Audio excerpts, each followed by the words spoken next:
എല്ലാവർക്കും നമസ്കാരം. DBA ജുസോണിൻ്റെ പുതിയൊരു ക്ലാസ്സിലേക്ക് എല്ലാവർക്കും സ്വാഗതം. ഇന്ന് നമ്മൾ ഡിസ്കസ് ചെയ്യുന്നത് +1 പൊളിറ്റിക്കൽ സയൻസിലെ സെക്കൻഡ് ചാപ്റ്ററിനെ കുറിച്ചാണ്. Right in the Indian constitution, Indian ഭരണഘടനയിലെ അവകാശങ്ങൾ എന്ന രണ്ടാം അധ്യായത്തെക്കുറിച്ചാണ് ചർച്ച ചെയ്യുന്നത്. ഈ പാഠഭാഗത്ത് വിവിധ തരത്തിലുള്ള അവകാശങ്ങളെക്കുറിച്ചാണ് വിശദീകരിക്കുന്നത്. അതുകൊണ്ട് തന്നെ ആമുഖമായിട്ട് എന്താണ് അവകാശങ്ങളെന്ന് കൃത്യമായിട്ട് മനസ്സിലാക്കേണ്ടിയിരിക്കുന്നു. Right are essential factor to lead a better social life and it helps to fulfil the needs of individual. ഒരു വ്യക്തിയെ സംബന്ധിച്ചിടത്തോളം അവൻ്റെ ഏറ്റവും ശരിയായ രീതിയിലുള്ള സാമൂഹിക ജീവിതം നയിക്കാനും അവൻ്റെ ആവശ്യങ്ങൾ സഫലീകരിക്കാനൊക്കെ ഉപകരിക്കുന്നതാണ് അവകാശങ്ങൾ. ഒരു വ്യക്തിയുടെ വ്യക്തിപരമായിട്ടുള്ള വികാസത്തിനും സാമൂഹിക പുരോഗതിക്കും അനിവാര്യമായിട്ടുള്ളൊരു കാര്യമാണ് അവകാശങ്ങൾ. അതായത് ഒരു വ്യക്തിയുടെ വ്യക്തിപരമായിട്ടുള്ള വികാസത്തിനും സാമൂഹിക പുരോഗതിക്കും ഒഴിച്ചുകൂടാൻ പറ്റാത്തതാണ് അവകാശങ്ങൾ. അതുകൊണ്ട് തന്നെ the democratic government will ensure the equal rights to its people or citizen without any discrimination. അതുകൊണ്ട് തന്നെ അവകാശങ്ങളുടെ പ്രാധാന്യം ഉൾക്കൊണ്ടുകൊണ്ട് തന്നെ എല്ലാ ജനാധിപത്യ രാജ്യങ്ങളും അവരുടെ പൗരന്മാരുടെ അവകാശങ്ങൾ സംരക്ഷിക്കപ്പെട്ടു പോന്നിട്ടുണ്ട്. യാതൊരു വിവേചനങ്ങളും കൂടാതെ എല്ലാ പൗരന്മാർക്കും തുല്യ അവകാശങ്ങളാണ് ജനാധിപത്യ ഗവൺമെൻറ്റുകൾ ഉറപ്പുവരുത്തുന്നത്. ഇതെല്ലാം തന്നെ അവകാശങ്ങൾ സമൂഹത്തിൽ ഉണ്ടാക്കുന്ന പ്രാധാന്യം, അവകാശങ്ങൾക്ക് വലിയ സ്ഥാനമാണ് ഒരു വ്യക്തിയെ സംബന്ധിച്ചിടത്തോളം എന്ന് മനസ്സിലാക്കണം, പ്രത്യേകിച്ച് ജനാധിപത്യ സമൂഹത്തിനകത്ത്. H.J. ലാസ്കിയുടെ അഭിപ്രായത്തിൽ rights are those conditions of life without which no men can seek in general to be himself at his best. അവകാശങ്ങൾ ആകുന്ന സാമൂഹിക സാഹചര്യങ്ങളില്ലെങ്കിൽ ഒരു വ്യക്തിക്കും അവൻ്റെ വ്യക്തിത്വം പൂർണ്ണതയിൽ എത്തിക്കാൻ കഴിയുകയില്ല എന്നാണ് H.J. ലാസ്കി അഭിപ്രായപ്പെടുന്നത്. അവകാശങ്ങളുടെ പ്രാധാന്യത്തെ വിളംബരം ചെയ്യപ്പെടുന്നൊരു നിർവചനമാണിത്. അവകാശങ്ങളെക്കുറിച്ചുള്ള H.J. ലാസ്കിയുടെ നിർവചനത്തിൽ നിന്നും നമുക്ക് കൃത്യമായിട്ടും അവകാശങ്ങളുടെ പ്രാധാന്യത്തെക്കുറിച്ച് മനസ്സിലാക്കാൻ സാധിക്കും. അവകാശങ്ങളാകുന്ന സാമൂഹിക ജീവിത സാഹചര്യങ്ങൾ ഇല്ലെങ്കിൽ ഒരു വ്യക്തിക്കും അവൻ്റെ വ്യക്തിത്വം പൂർണ്ണതയിൽ എത്തിക്കാൻ കഴിയുകയില്ല. അതായത് അവകാശങ്ങളില്ലെങ്കിൽ ഒരു വ്യക്തിക്കും അവൻ്റെ പൂർണ്ണമായൊരു വ്യക്തിത്വ വികാസത്തിനുള്ള സാഹചര്യം ഉണ്ടാവില്ല. ഒരു വ്യക്തിയുടെ പൂർണ്ണമായ വ്യക്തിത്വ വികാസത്തിനും സാമൂഹിക പുരോഗതിക്കുമൊക്കെ അവകാശങ്ങൾ അനിവാര്യമാണ്. ഇതാണ് അവകാശങ്ങളെക്കുറിച്ച് ആമുഖമായിട്ട് പറയാനുള്ളത്. ഇനി നമ്മൾ പഠിക്കേണ്ടതാണ്, അടുത്തതായിട്ട് നമുക്ക് പഠിക്കേണ്ടത് ബിൽ ഓഫ് റൈറ്റ്സ്, അതായത് അവകാശ പത്രിക. എന്താണ് ബിൽ ഓഫ് റൈറ്റ്സ്?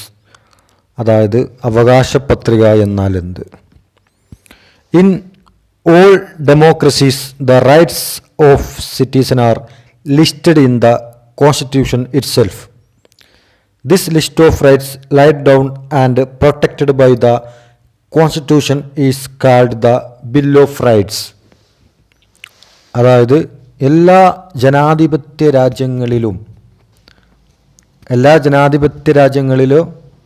ഭരണഘടനയിൽ തന്നെ പൗരന്മാർക്കുള്ള അവകാശങ്ങൾ ഉൾക്കൊള്ളിച്ചിരിക്കുന്നത് ഭരണഘടനയിൽ സൂചിപ്പിച്ചിട്ടുള്ളതും ഭരണഘടന സംരക്ഷിക്കുന്നതുമായ അവകാശങ്ങളുടെ പട്ടികക്കാണ് ബിൽ ഓഫ് റൈറ്റ്സ് എന്ന് പറയുന്നത്. അതായത് എല്ലാ ജനാധിപത്യ രാജ്യങ്ങളിലും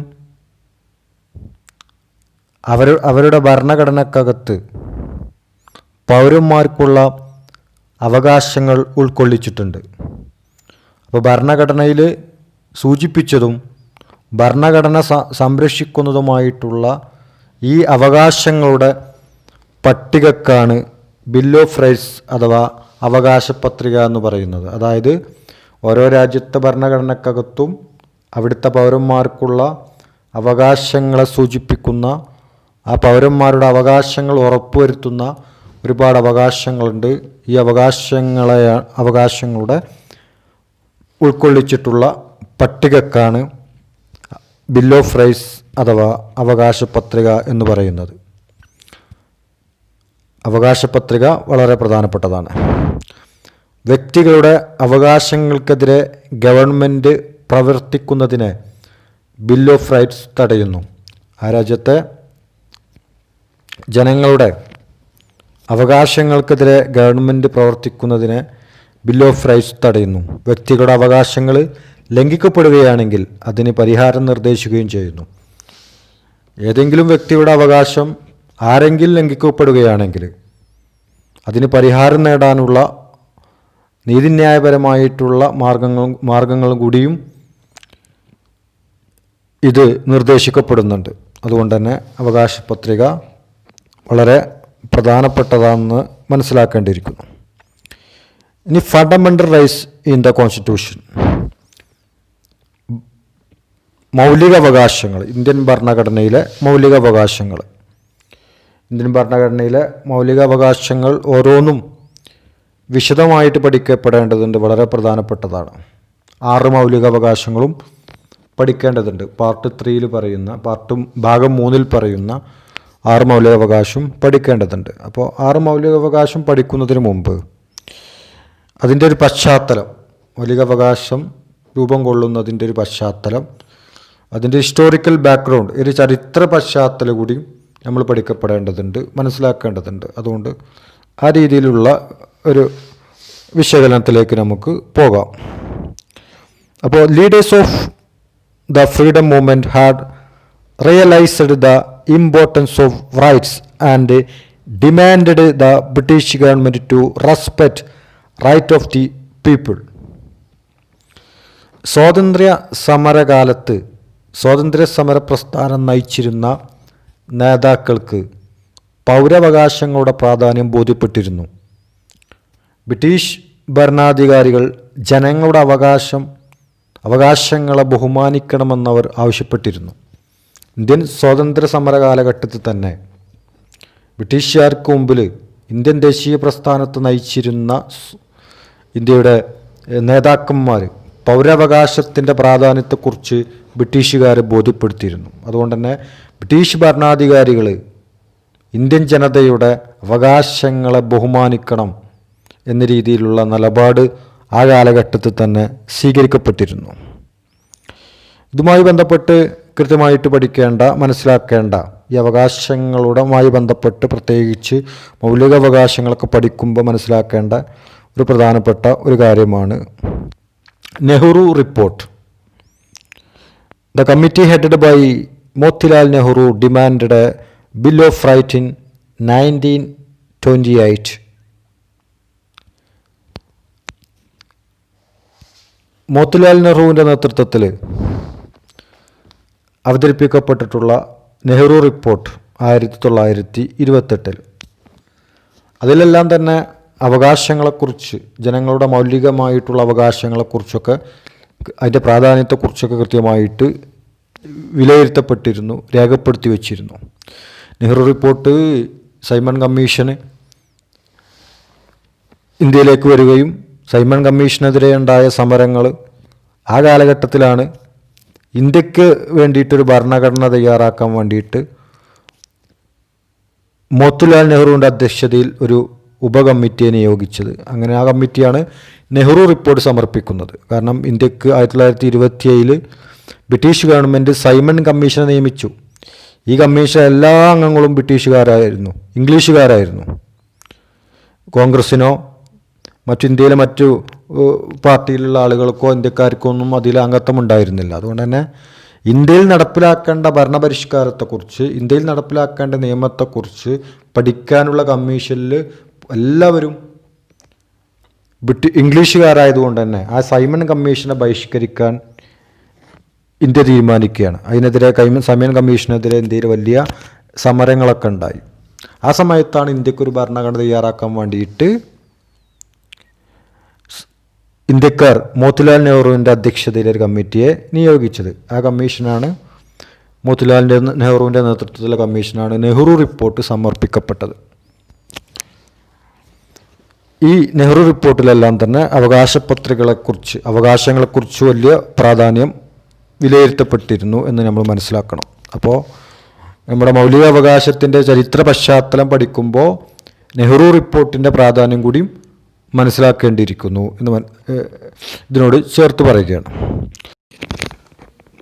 അതോടൊപ്പം തന്നെ വളരെ പ്രധാനപ്പെട്ട കോൺഗ്രസിൻ്റെ ഒരു സമ്മേളനമാണ് 1931 കറാച്ചി കോൺഗ്രസ് സമ്മേളനം. The Karachi Congress section of Indian national Congress 1931. ഈ സമ്മേളനം പൗരാവകാശത്തിനും മൗലികാവകാശങ്ങൾക്കൊക്കെ പ്രാധാന്യം നൽകിയിട്ടുള്ള കോൺഗ്രസിൻ്റെ ഒരു സമ്മേളനമാണ്. അപ്പോൾ മൗലിക അവകാശങ്ങളുടെ പശ്ചാത്തലങ്ങളെക്കുറിച്ച് ചർച്ച ചെയ്യപ്പെടുമ്പോൾ നെഹ്റു റിപ്പോർട്ടിനെ പോലെ തന്നെ വളരെ പ്രാധാന്യമർഹിക്കുന്ന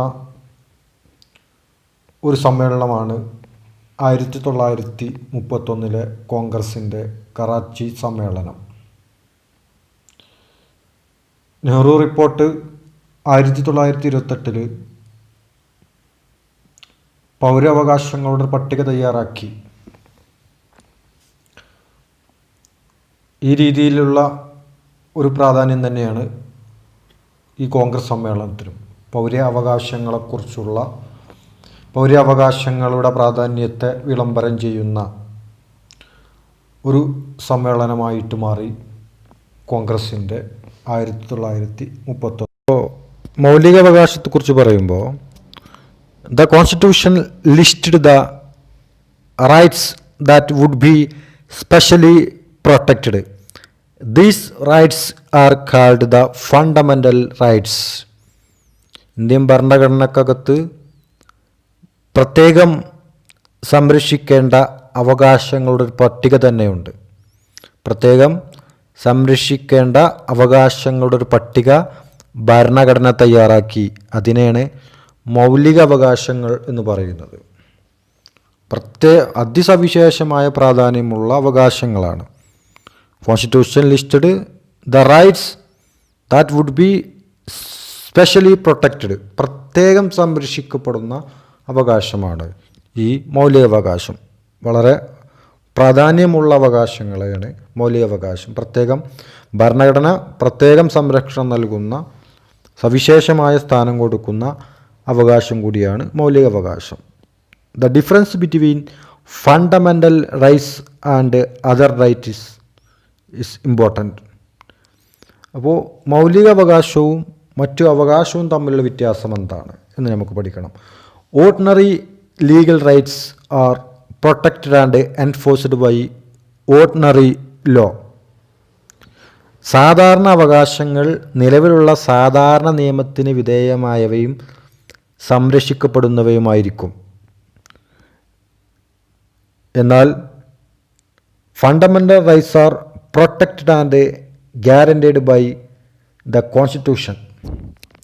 സാധാരണ അവകാശങ്ങൾ നിലവിലുള്ള സാധാരണ നിയമത്തിന് വിധേയമാവുകയും സംരക്ഷിക്കപ്പെടുന്നവയായിരിക്കും. എന്നാൽ മൗലികാവകാശങ്ങൾ രാജ്യത്തിൻ്റെ ഭരണഘടനയാണ് സംരക്ഷിക്കുന്നതും ഉറപ്പു നൽകുന്നതും. അപ്പം നമ്മുടെ രാജ്യത്തിൻ്റെ ഭരണഘടന സംരക്ഷിക്കുകയും ഭരണഘടനയാൽ ഉറപ്പു നൽകുകയും ചെയ്യപ്പെടുന്ന അവകാശമാണ് മൗലിക അവകാശം. അതുകൊണ്ട് തന്നെ മൗലിക അവകാശം വളരെ പ്രാധാന്യം അർഹിക്കുന്നതാണ് എന്ന് നമുക്കിതിൽ നിന്നെല്ലാം തന്നെ മനസ്സിലാക്കാൻ സാധിക്കുന്നുണ്ട്. അതോടൊപ്പം തന്നെ ordinary rights can be changed by ordinary process of law making. എന്നാൽ fundamental rights can be changed only by amending the constitution itself. നിയമനിർമ്മാണ സഭകൾക്ക് സാധാരണ നിയമനിർമ്മാണ പ്രക്രിയയിലൂടെ സാധാരണ നിയമങ്ങളിൽ മാറ്റം വരുത്താം. അപ്പോൾ ഓർഡിനറി ലോ അഥവാ സാധാരണ നിയമങ്ങൾ മാറ്റം വരുത്താൻ നമ്മുടെ നിയമനിർമ്മാണ സഭകൾക്ക് സാധാരണ രീതിയിലുള്ള നിയമനിർമ്മാണ പ്രക്രിയയിലൂടെ ഒക്കെ അതിന് മാറ്റം വരുത്താൻ പറ്റും. എന്നാൽ ഫണ്ടമെൻ്റൽ റൈറ്റ്സ് അഥവാ മൗലികാവകാശം മാറ്റം വരുത്തണമെങ്കിൽ ഭരണഘടന തന്നെ ഭേദഗതി ചെയ്യണം. അതാണ് അതിൻ്റെ പ്രത്യേകത. അപ്പോൾ ഭരണഘടനയിൽ തന്നെ മാറ്റം വരുത്തപ്പെടേണ്ടത്, ഭരണഘടന തന്നെ അമെൻമെൻറ്റ് ചെയ്താൽ മാത്രമേ മൗലികാവകാശങ്ങളിൽ മാറ്റം വരുത്താൻ പറ്റുള്ളൂ. സാധാരണ നടപടിക്രമങ്ങളിലൂടെ അത് സാധ്യമല്ല. അതുകൊണ്ടാണ് വളരെ പ്രാധാന്യമർഹിക്കുന്നതാണ് മൗലികാവകാശങ്ങളെന്ന് നമുക്ക് മനസ്സിലാക്കാൻ പറ്റും. അതുകൊണ്ട് തന്നെ ഗവൺമെൻറ്റിൻ്റെ ഒരു ഘടകത്തിനും ഈ അവകാശങ്ങൾ നിഷേധിക്കപ്പെടുന്ന വിധത്തിൽ പ്രവർത്തിക്കാൻ അനുമതിയില്ല. അതുകൊണ്ട് തന്നെ ഭരണകൂടത്തിൻ്റെ ഒരു സംവിധാനത്തിനും മൗലികാവകാശങ്ങൾ നിഷേധിക്കപ്പെടുന്ന രീതിയിൽ പ്രവർത്തിക്കാൻ സാധ്യമല്ല എന്ന് മനസ്സിലാക്കപ്പെടേണ്ടതുണ്ട്. അപ്പോൾ The Constitution of India in Part 3 provided for 6 category of the fundamental rights. Indian ഭരണഘടനയിലെ ഭാഗം 3-ൽ 6 തരത്തിലുള്ള മൗലികാവകാശങ്ങളെക്കുറിച്ച് പറയുന്നുണ്ട്. റൈറ്റ് ടു ഈക്വാലിറ്റി, സമത്വത്തിനുള്ള അവകാശം. റൈറ്റ് ടു ഫ്രീഡം, സ്വാതന്ത്ര്യത്തിനുള്ള അവകാശം. റൈറ്റ് അഗെയിൻസ്റ്റ് എക്സ്പ്ലോയിറ്റേഷൻ, ചൂഷണത്തിനെതിരായിട്ടുള്ള അവകാശം. Right to freedom of religion, മതസ്വാതന്ത്ര്യത്തിനുള്ള അവകാശം. Right to cultural and educational right, സാംസ്കാരികവും വിദ്യാഭ്യാസപരവുമായിട്ടുള്ള അവകാശം.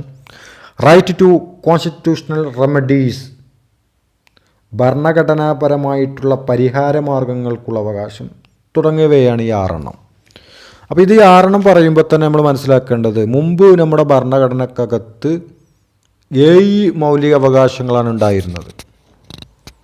ഇപ്പോൾ 6 ഉള്ളൂ. അപ്പോൾ right to property was a fundamental rights under the constitution. അപ്പോൾ ഇപ്പോൾ 6 ഉള്ളൂ. അപ്പോൾ മുമ്പ് 7 ഉണ്ടായിരുന്നു. അതായത് അപ്പോൾ ഒഴിവാക്കപ്പെട്ടതെന്ന് പറയുന്നത് റൈറ്റ് ടു പ്രോപ്പർട്ടി, സ്വത്തവകാശം. മുമ്പ് സ്വത്തവകാശം കൂടി ഭരണഘടനയുടെ ഭാഗമായിരുന്നു, മൗലികാവകാശങ്ങളുടെ ഭാഗമായിരുന്നു. അപ്പോൾ മുമ്പ് മൗലികാവകാശങ്ങളുടെ ഭാഗമായിട്ടുള്ള റൈറ്റ് ടു പ്രോപ്പർട്ടി, അതായത് സ്വത്തവകാശം, ഇന്ന് മൗലികാവകാശത്തിൻ്റെ ഭാഗമല്ല. അങ്ങനെയാണ് 6 മൗലികാവകാശമായിട്ട് മാറിയത്. The 44th Amendment Act 1978 deleted this right. Presently, it is a legal right. 1978 44ാം ഭരണഘടനാ ഭേദഗതി പ്രകാരം സ്വത്തവകാശത്തെ മൗലികാവകാശത്തിൻ്റെ ലിസ്റ്റിൽ നിന്നും നീക്കം ചെയ്തു. ഇന്ന് സ്വത്തവകാശം ഒരു മൗലികാവകാശമല്ല എന്ന് കൃത്യമായിട്ട് മനസ്സിലാക്കണം. 44ാം ഭരണഘടനാ ഭേദഗതി പ്രകാരമാണ് നീക്കം ചെയ്യപ്പെട്ടത് 1978.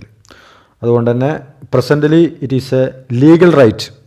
അതുകൊണ്ട് തന്നെ ഇന്ന് സ്വത്തവകാശം, റൈറ്റ് ടു പ്രോപ്പർട്ടി മൗലികാവകാശമല്ല, ഫണ്ടമെൻ്റൽ റൈറ്റ്സ് അല്ല, അതൊരു ലീഗൽ റൈറ്റാണ്, ഒരു നിയമാവകാശമാണ് എന്ന് മനസ്സിലാക്കണം. അതുകൊണ്ട് നിയമാവകാശം എന്ന നിലയിൽ അതിന്ന് അണ്ടർ ദി ആർട്ടിക്കിൾ 300A എന്നത് ആർട്ടിക്കിള് 300A സ്ഥിതി ചെയ്യുന്നത് എന്ന് കൂടി മനസ്സിലാക്കണം. ഇതാണ് ഈ മൗലികാവകാശങ്ങളുടെ പൊതുവായിട്ടുള്ള ഒരു ചരിത്ര പശ്ചാത്തലവും അതിൽ നിന്ന് ഏത് പട്ടികയിലാണ് ഉൾക്കൊള്ളുന്നത്. അത് സ്വത്തവകാശം മുമ്പ് മൗലികാവകാശത്തിൻ്റെ ഭാഗമായിരുന്നു. ഇന്നത് നിയമ അവകാശം മാത്രമാണ്. 300A ഉൾക്കൊള്ളുന്നത്. നിലവിൽ 6 മൗലികാവകാശമുണ്ട്. ഓരോന്ന് നമ്മൾ പറഞ്ഞു. ഇത് നമുക്ക് വിശദമായിട്ട് ഇനി ഓരോ മൗലികാവകാശം വിശദമായിട്ട് പഠിക്കേണ്ടതുണ്ട്. 6 മൗലികാവകാശം വിശദമായിട്ട് പഠിക്കണം. അത് അടുത്ത ക്ലാസ്സിൽ ഡിസ്കസ് ചെയ്യാം.